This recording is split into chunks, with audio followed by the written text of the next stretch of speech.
Buenos días, hermanos y hermanas en el Señor que nos acompañan en este curso de formación básica en escritos de la Biblia. Hoy continuamos con la lección número 32, titulada La primera comunidad cristiana. Vamos a contemplarlo en el nombre del Padre, del Hijo, del Espíritu Santo. Amén. Ven, Espíritu Santo, llena los corazones de tus fieles y enciende en ellos el fuego de tu amor. Envía, Señor, tu Espíritu que hoy se renovará la faz de la tierra. Oh Dios, que has iluminado los corazones de tus hijos con la luz del Espíritu Santo, haznos dóciles a tus inspiraciones para gustar siempre del bien y gozar de tu consuelo. Por Jesucristo nuestro Señor. Amén. La primera comunidad cristiana. Jesús comenzó su misión predicando la llegada del reino de Dios. La gran promesa que el pueblo esperaba se iba a cumplir con Dios, que disponía a intervenir en favor de su pueblo, especialmente de los pobres, los enfermos, las mujeres y los niños. Recordemos que en este entonces el pueblo de Israel estaba oprimido, estaba esclavizado por la cultura romana y veían la esperanza de un Mesías y lo habían contemplado en Jesús.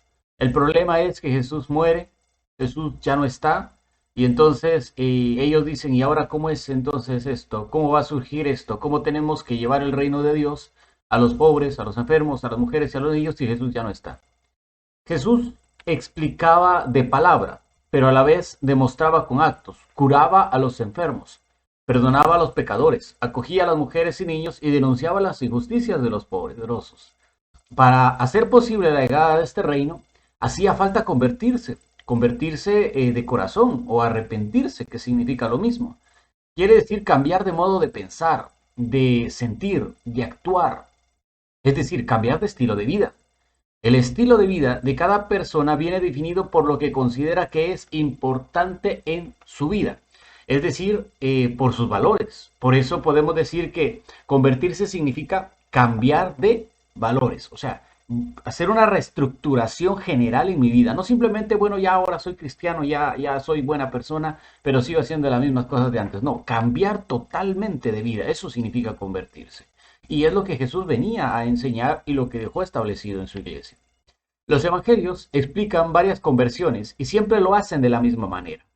El encuentro con Jesús hace posible que las personas cambien de vida.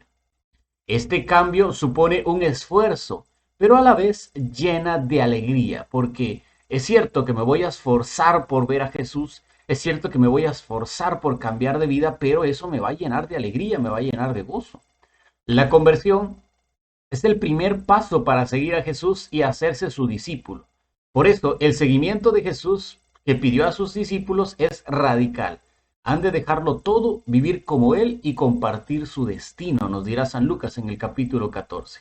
Eso es decir, el que no deje padre o madre por mí no es digno del reino de los cielos. El que dé la vista hacia el frente y luego ponga la mirada hacia atrás no es digno del reino de los cielos. ¿Por qué? Porque el seguir a Jesús es hacerse su discípulo, es hacer un cambio radical totalmente con Él. Y es lo que la primitiva iglesia hizo a través de la figura de los 12 apóstoles. La palabra apóstol viene del griego y significa enviado. No se trata solo de un mensajero, sino de alguien que representa a otro en su nombre.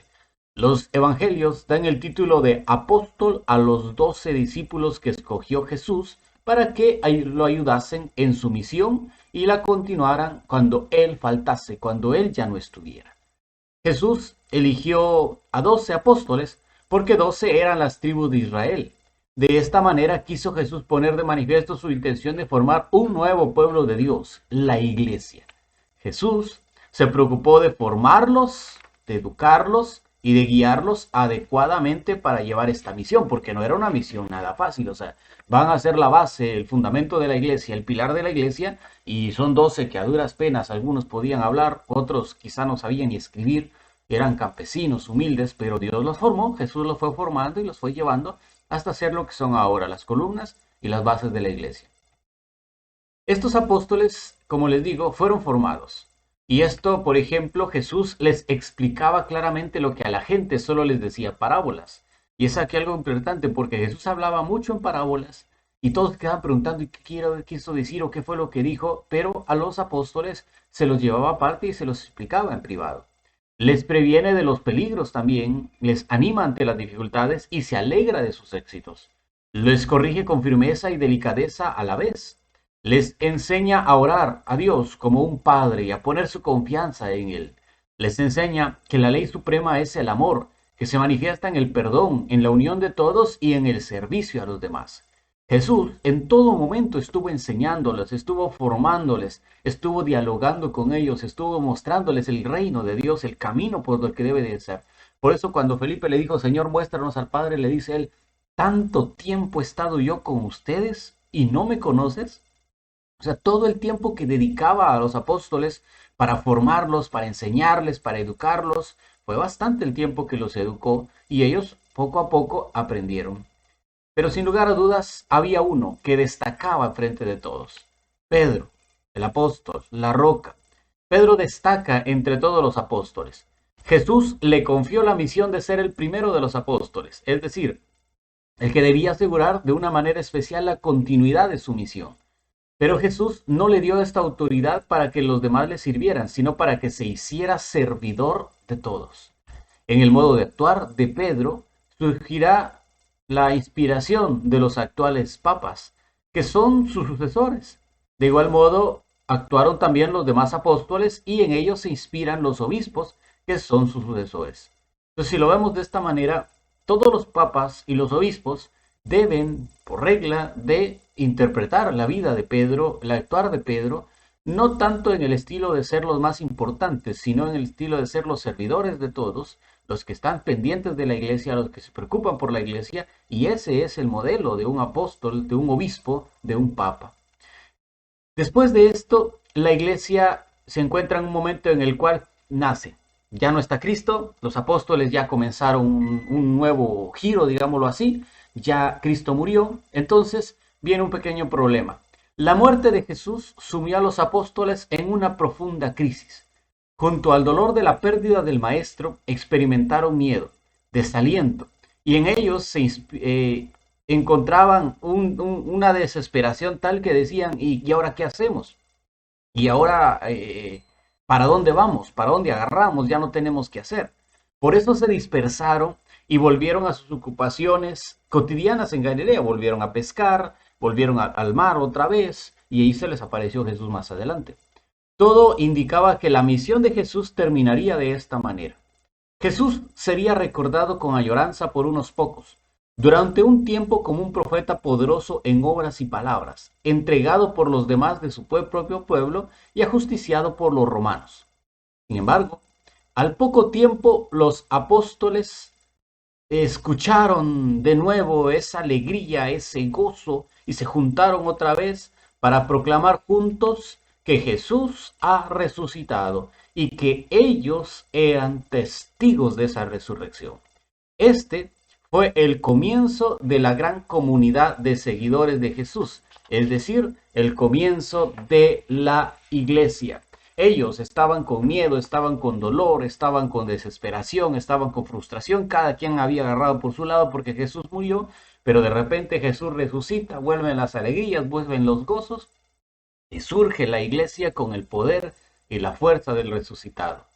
Pero no había aún una fuerza tan fuerte como después, cuando viene el Pentecostés y el Espíritu Santo y los lanza de un solo hacia la misión.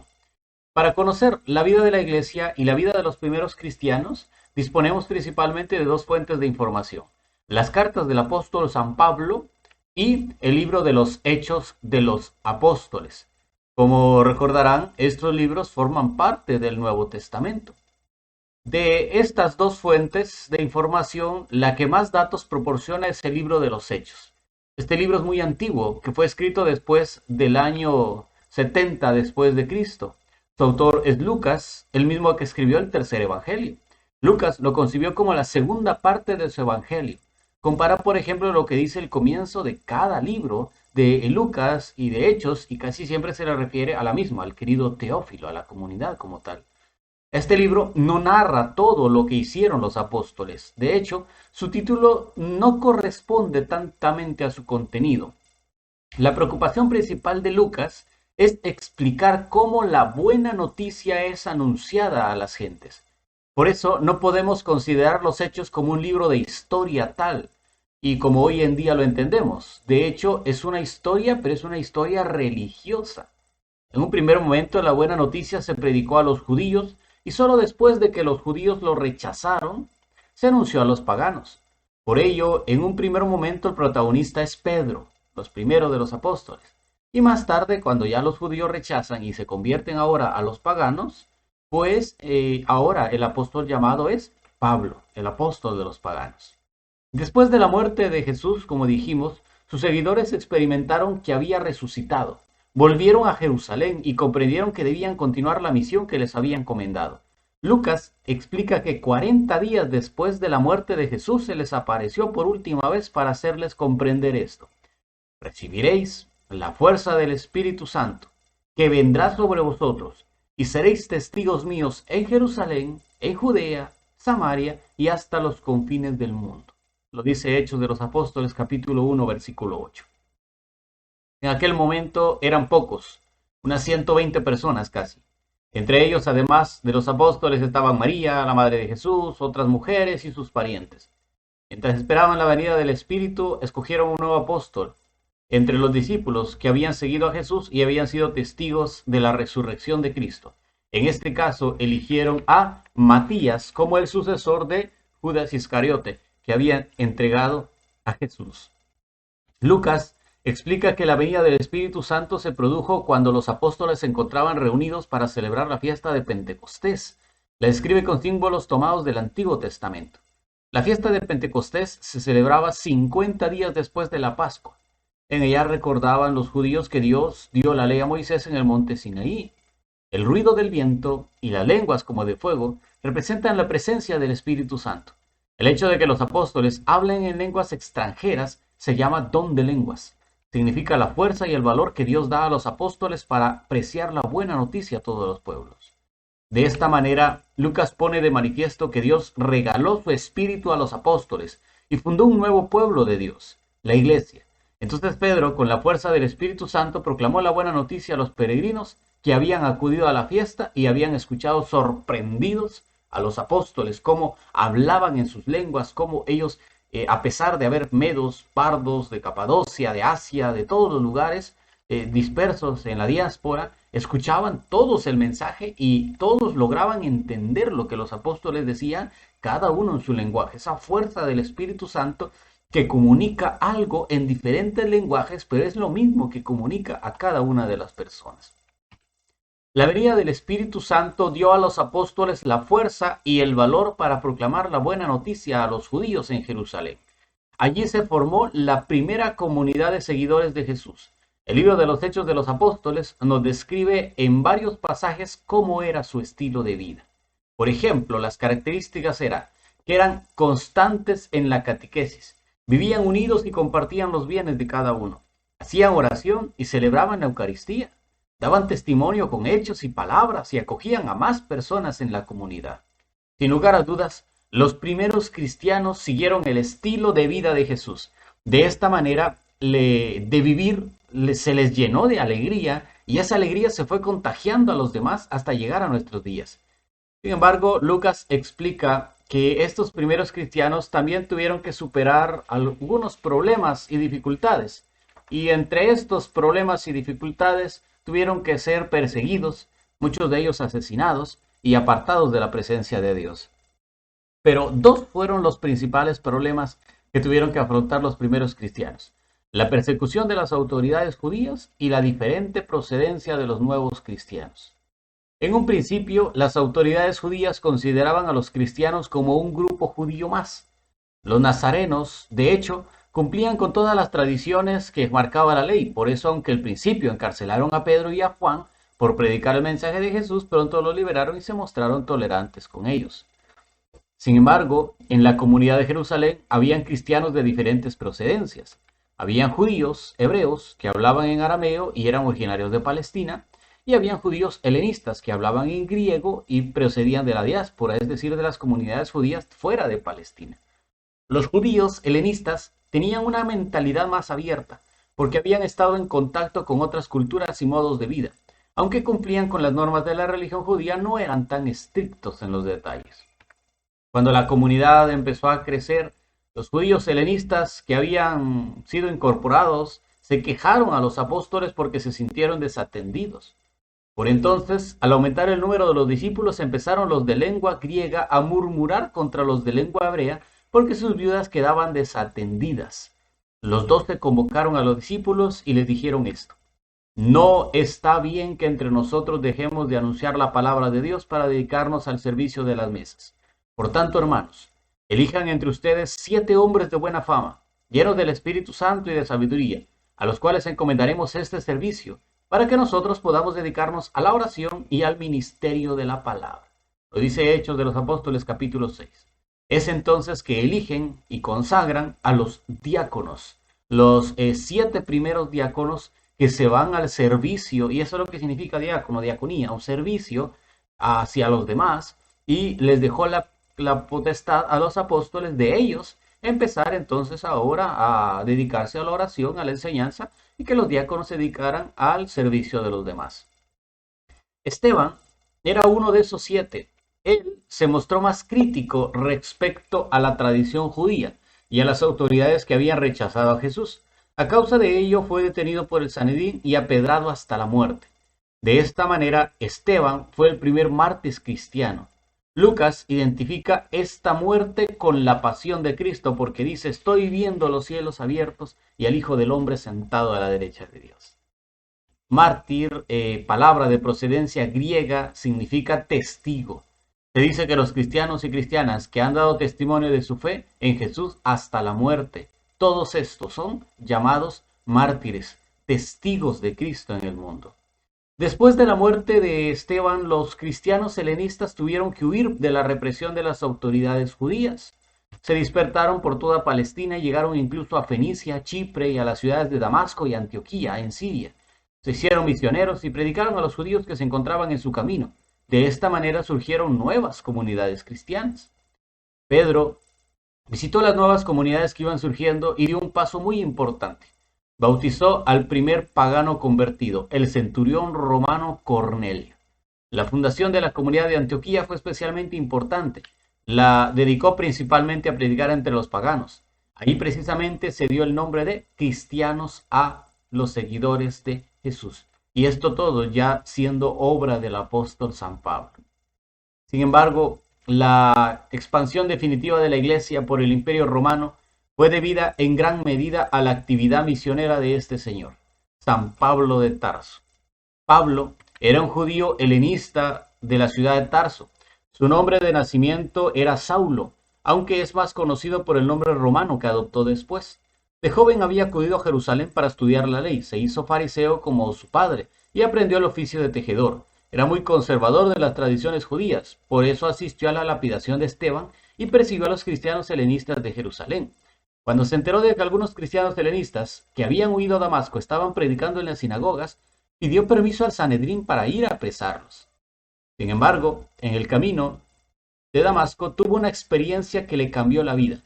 Lucas lo va a explicar así. Hechos de los Apóstoles, capítulo 9, del 3 al 6. Iba de camino, ya cerca de Damasco, cuando de repente lo deslumbró una luz celeste. Cayó en tierra y oyó una voz que le decía: Saulo, Saulo, ¿por qué me persigues? Contestó: ¿quién eres, Señor? Le dijo: yo soy Jesús a quien tú persigues. Ahora levántate, entra en la ciudad y ahí te dirán lo que has de hacer. Un encuentro maravilloso. Entonces fue acogido por los mismos que iba a perseguir y se hizo cristiano. Permaneció ahí con ellos algún tiempo y comprendió que Jesús le enviaba a predicar la buena nueva. Comenzó en Damasco. Cuando los judíos se enteraron de ello, quisieron matarlo y tuvo que escapar. Volvió a Jerusalén y fue acogido por los apóstoles. Allí también se dedicó a predicar a los judíos helenistas, pero al final tuvo que volver a Tarso debido a la oposición que encontró. Y es que, sin lugar a dudas, Pablo, a pesar de que quería predicar de buena fe a los judíos, porque él era judío, y él decía: quisiera perderlo todo, inclusive condenarme con tal que se salvaran los míos, los de mi raza, los judíos. Pero no hacían caso. Por lo tanto, él dijo: ahora que ustedes no me escuchan, ahora la predicación irá girada a los paganos. Y hubo una alegría tanta en los paganos que se convirtieron por montones gracias a la predicación de Pablo. Cuando los cristianos de Jerusalén se enteraron de que en Antioquía se anunciaba también la buena noticia a los paganos, decidieron enviar de visita a Bernabé, cristiano de origen helenista. Bernabé comprobó que la conversión de los paganos era obra del Espíritu Santo y fue a buscar a Pablo para proseguir esta misión. Pablo dedicó el resto de su vida a esta misión. El libro de los Hechos nos explica que realizó varios viajes y fundó muchas comunidades. En primer lugar, predicaba a los judíos en las sinagogas, y cuando lo rechazaban, se dedicaba a anunciar la buena noticia a los paganos en las calles y en las plazas. En algunos lugares tuvo éxito, en otros fracasó, y en varias ocasiones sufrió persecución. Por eso, sin lugar a dudas, Pablo fue uno de los que permaneció mucho tiempo en las comunidades y sufrió mucho. Y fue muy maltratado por las autoridades, por algunas comunidades, pero también fue muy querido por otras, a las cuales le escribió cartas y se muestra en ellos el amor que tenía por estas comunidades. Cuando San Pablo y Bernabé regresaron a Antioquía después de un primer viaje, descubrieron que había surgido un conflicto en la comunidad. Un grupo de fariseos convertidos predicaba que para salvarse era necesario hacerse judío. Para resolver este conflicto, Pablo, Bernabé y otros decidieron acudir a Jerusalén y consultar a los apóstoles y los responsables de la comunidad de Jerusalén. Esta reunión se conoce con el nombre de la Asamblea de Jerusalén. En ella hubo dos posturas enfrentadas: Asamblea de Jerusalén o Concilio de Jerusalén, que es lo mismo.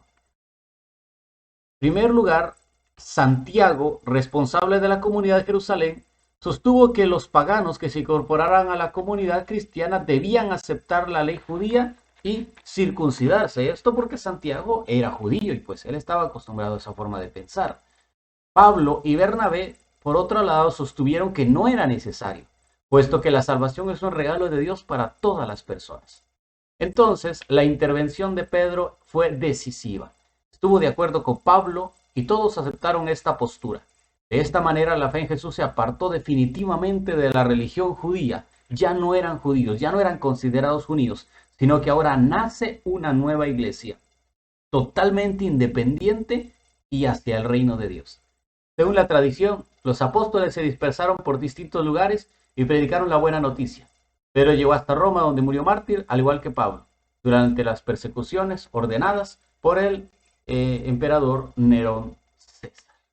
Gracias por haber estado con nosotros en esta lección número 32. Si Dios quiere, nos veremos en la lección número 33. Ave María Purísima, sin pecado concebida, en el nombre del Padre, del Hijo, del Espíritu Santo. Amén.